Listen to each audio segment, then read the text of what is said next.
जैसा कि हमने tales of fighting god series के लास्ट एपिसोड में देखा कि चिन्मू ने फाइनली ब्लाइंड ग्रैंडपा के इंस्ट्रक्शंस को फॉलो करते हुए फाइनली मार ही दिया होता है स्नेक डीमन को। लेकिन ऐसा होने की वजह से गांव के अंदर आ जाता है एक बहुत ही ज्यादा खतरनाक शैडो, जो कि ग्रैंडमा और चिन्मू दोनों को मारने की कोशिश करता है। लेकिन वो जैसे ही सामने आता है ब्लाइंड ग्रैंडपा के, वो उसको अपनी पावर्स का यूज करते हुए मार देते हैं, जिसकी वजह से अब ग्रैंडमा के और भी काफी सारे राज खुल चुके होते हैं चिन्मू के सामने। उनके अंदर भी कोई एक डीमन छुपी बैठी है और साथ ही साथ उनके पास में है एक बहुत ही ज्यादा पावरफुल बॉम्ब, जिसकी वजह से गांव के अंदर दो और बंदे भी आ जाते हैं। और अब हमारे न्यू एपिसोड की शुरुआत भी यहीं से ही हो जाती है, जहां पर ये दोनों ही बंदे पहुंच चुके होते हैं उसी गांव में। इनकी मुलाकात होती है गांव के एक बंदे के साथ में, जो कि इन दोनों को ही ले जाता है उस पहरेदार की बॉडी के पास में, जिसको कल रात ही मार दिया गया था और उसके डेड बॉडी को भी जमीन में गाड़ दिया गया था। लेकिन ये बंदा इतना ज्यादा पावरफुल होता है कि इसके पास में होती है टेलीकाइनेसिस की भी पावर, जिसकी वजह से वो अपनी पावर्स के यूज करते हुए उस बंदे के कॉफिन को भी बाहर निकाल लेता है, जिसके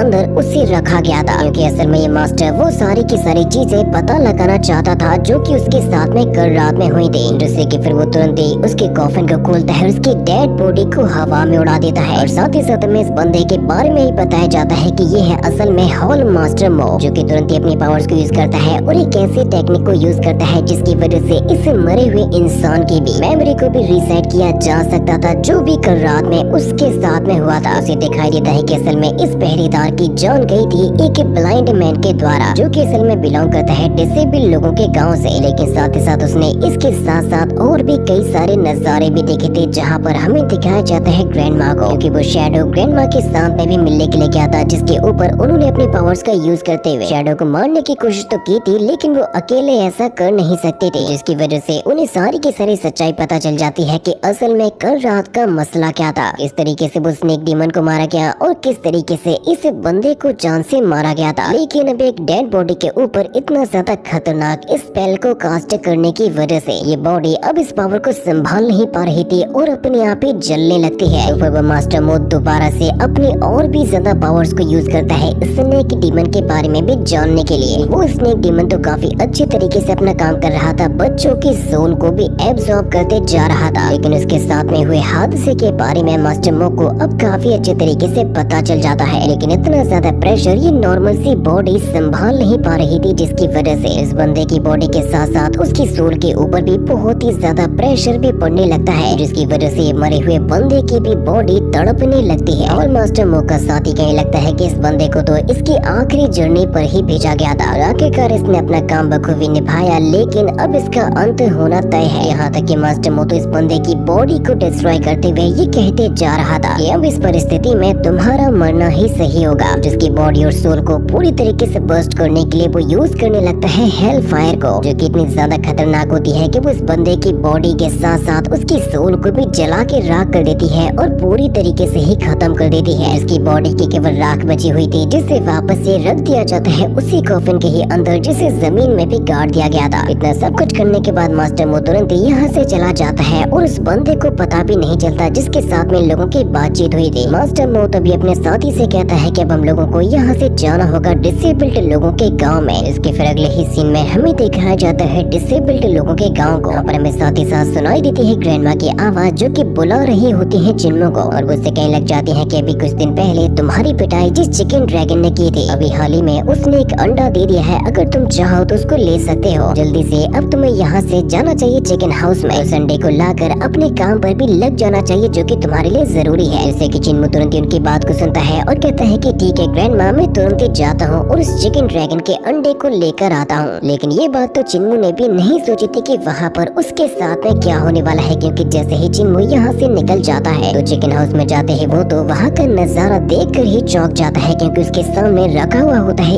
एक काफी बड़ा अंडा, जो कि असल में होता है एक चिकन ड्रैगन का। चिन्मू अब यहाँ पर उस अंडे को उठाते हुए कहने लगता है कि मैंने भी ये सोचा नहीं था कि ये अंडा इतना ज्यादा बड़ा होता होगा, क्योंकि असल में किसी भी नॉर्मल मुर्गी से तो 100 गुना ज्यादा बड़ा अंडा था। लेकिन अब जो यहाँ पर चिन्मू के साथ में होने वाला था वो तो उसने सोचा भी नहीं था, क्योंकि तभी उसके पीछे से वहाँ पर आ जाती है चिकन ड्रैगन, क्योंकि वो उसकी तरफ बहुत ही ज्यादा गुस्से के साथ में देख रही थी। चिन्मू उसका अंडा जो चुराने के लिए आया था। चिकन ड्रैगन चिन्मू के ऊपर हमला करते हुए उसके ऊपर बहुत ही जोरों के साथ में चिल्लाने लगती है। इसकी वजह से अब तो चिन्मू के हाथों से वो अंडा भी छूट चुका था, जो कि लुढ़क कर बाहर जाने लगता है और अंदर की तरफ जो चिकन ड्रैगन होती है वो तो जिन्मू की बैंड बजा के ही रख देती है। चिकन ड्रैगन की स्किल्स भी काफी ज्यादा कमाल की होती है क्योंकि वो तो जिन्मू जैसे बंदे को भी उड़ा उड़ा के मार रही थी। नजारा भी देखने लायक होता है क्योंकि जिन्मू ने अकेले ही डीमन एप को बहुत ही बुरी तरीके से मारा था। लेकिन यहाँ पर तो सारा का सारा नजारा ही बदल जाता है क्योंकि जिन्मू एक मुर्गी के हाथों से मार खा रहा था, जो कि उसकी वाकई में बहुत ही बुरी तरीके से पिटाई करती है जिन्मू की, तो वो बैंड बजा के रख देती है। जिन्मू सोचता है कि वो भी उसके ऊपर हमला करने के लिए जाए, लेकिन इतनी आसानी के साथ में ऐसा कर पाना पॉसिबल ही नहीं था क्योंकि चिकन ड्रैगन के जो रिफ्लेक्शंस होते हैं वो वाकई में बहुत ही ज्यादा फास्ट थे, जिसकी वजह से उसने जिन्मू के ऊपर लात घूंसों की तो बरसात ही कर दी थी, उसकी बैंड बजा के रख दी थी। जिन्मू लुढ़कते हुए एक ढेले पर जाकर गिरता है और वो दोबारा से फाइट करने के लिए जैसे ही तैयार हो जाता है, उसी मोमेंट पर चिकन ड्रैगन अपनी एक और बहुत ही ज्यादा कमाल की स्किल को दिखाती है। ऑब्वियसली वो एक ड्रैगन है, इसी वजह से उसके पास में होती है फायर फेंकने की पावर, जिसकी मदद से तो उसने जिन्मू को पूरी तरीके से झुलसा के ही रख दिया था और वो जिस ढेले के ऊपर खड़ा हुआ था वो भी पूरी तरीके से राख हो जाता है। जिन्मू की तो यहाँ पर काफी बुरी तरीके से बेइज्जती हो रही थी क्योंकि वो एक मुर्गी के हाथों से मार खा रहा था। नजारा देख कर तभी ग्रैंडपा डो बहुत ही जोरों के साथ में हंसते हुए जिन्मू से कहने लगते हैं कि जिन्मू तुम्हारी क्या हालत हो गई है, हमें शर्म आनी चाहिए बच्चे, क्योंकि तुम तो एक मुर्गी के हाथों से मार खा रहे हो। जहाँ पर वो मुर्गी भी अपना काफी ज्यादा एटीट्यूड दिखा रही थी जिन्मू को कि मैंने तुम्हें कुत्ते के जैसे मारा है। इसकी वजह से अब तो जिन्मू का भी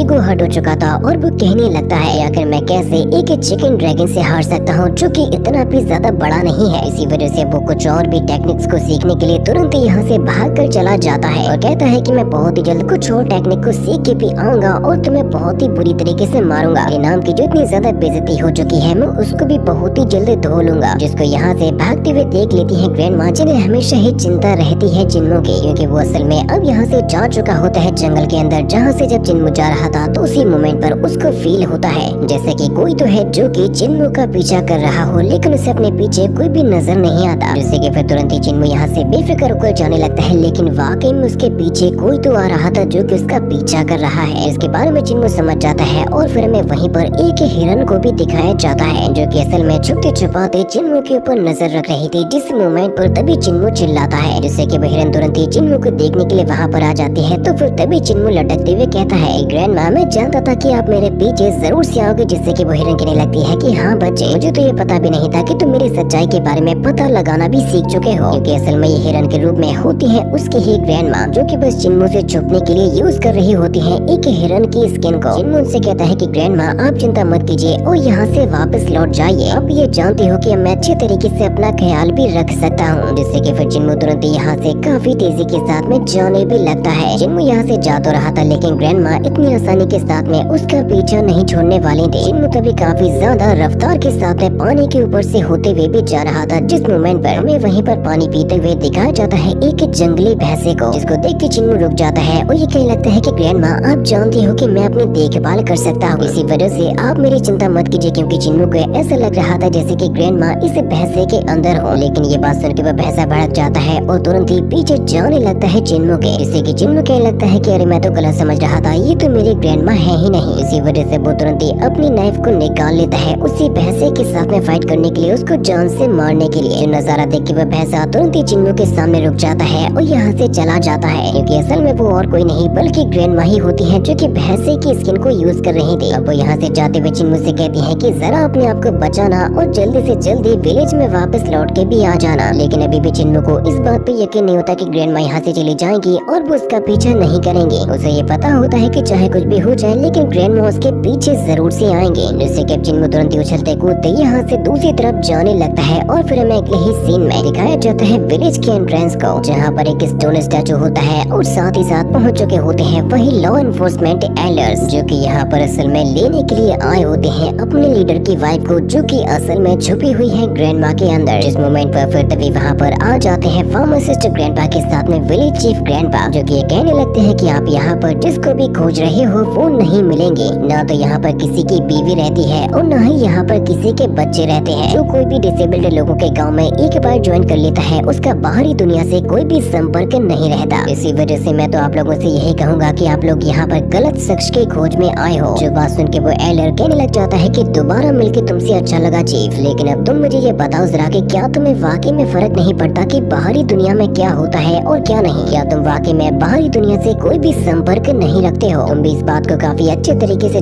जानते हो कि हमारे जनरेशन के बहुत ही कम लोग जिंदा बचे हैं, जिनमें से गिने चुने एक तुम हो और एक मैं भी हूँ। लेकिन अब क्योंकि मैं जिंदा हूँ, इसी वजह से मैं यहाँ पर ढूंढने के लिए आया हूँ ग्रैनी शी को। यानी कि वह बात कर रहा था ग्रैंड माँ के ही बारे में। रियलर सामने आता है और ये कहने लगता है कि तुमने 40 साल से उसको यहाँ पर छुपा के रखा है। या तुम मुझे इस बात का कोई एक जवाब दे सकते हो कि आखिर तुमने ऐसा क्यों किया। बात सुन के फार्मासिस्ट ग्रैंडपा उससे कहने लग जाते हैं कि ऐसा लग रहा है जैसे कि आप यहाँ पर ग्रैनी शी के लिए आए हो। तो आप लोगों की जानकारी के लिए मैं बता देना चाहता हूँ कि वो यहाँ पर नहीं है, वो किसी काम की वजह से बाहर गई हैं। जिसके फिर अगले ही सीन में हमें वाइल्डनेस के अंदर जाते हुए दिखाया जाता है चिन्मू को, जिसके ऊपर अभी भी कुछ और बीस्ट नजर रखे होते हैं। यहाँ तक कि एक फ्लाइंग बीस्ट भी चिन्मू के ऊपर नजर रखे हुए था, जो कि बहुत ही ज्यादा विशालकाय होता है। तो उसको देखकर चिन्मू कहने लगता है कि ग्रैंडमा प्लीज आप मुझे फॉलो मत कीजिए, आप भी तो इस बात को जानती हो कि मैं अच्छे तरीके से अपना ख्याल रख सकता हूँ। भरोसा कीजिए मैं किसी भी मुसीबत में नहीं पड़ूंगा और जल्दी वापस भी आ जाऊंगा। लेकिन ग्रैंडमा इतनी आसानी के साथ में उसका पीछा नहीं छोड़ने वाली थी। चिन्मू कहता है कि अब तो ग्रैंडमा ही मुझे बुली कर रही है क्योंकि मैं उड़ नहीं सकता। जिससे कि फिर चिन्मू तुरंत ही याद करने लग जाता है अपनी ग्रैंडपा टूजी की बातों को। उन्होंने उसको काफी अच्छे तरीके से सिखाया था कि तुम किस तरीके से हवा में उड़ सकते हो, उस पर चल भी सकते हो। जहाँ पर चिन्मू ऐसा करने को ट्राई तो करता है, लेकिन इतनी आसानी के साथ में ऐसा नहीं किया जा सकता था। जहाँ पर तभी हम देख पाते हैं काफी सारे कुछ लिटिल बीस्ट को, जो कि अपने आप को संभालने की कोशिश कर रहे थे क्योंकि काफी तेज हवा चलने लगी होती है। जिससे कि चिन्मू देखता है कि ये जो सेल में लिटिल बीस्ट है वो उड़ रहे हैं हवा की लहरों की मदद से। साथ ही साथ उसे हवा में उड़ते हुए काफी सारे कण भी दिखाए जाते हैं, कुछ पत्ते भी दिखाई देते हैं, जो कि चिन्मू के लिए जरिया बन सकते थे उड़ने का।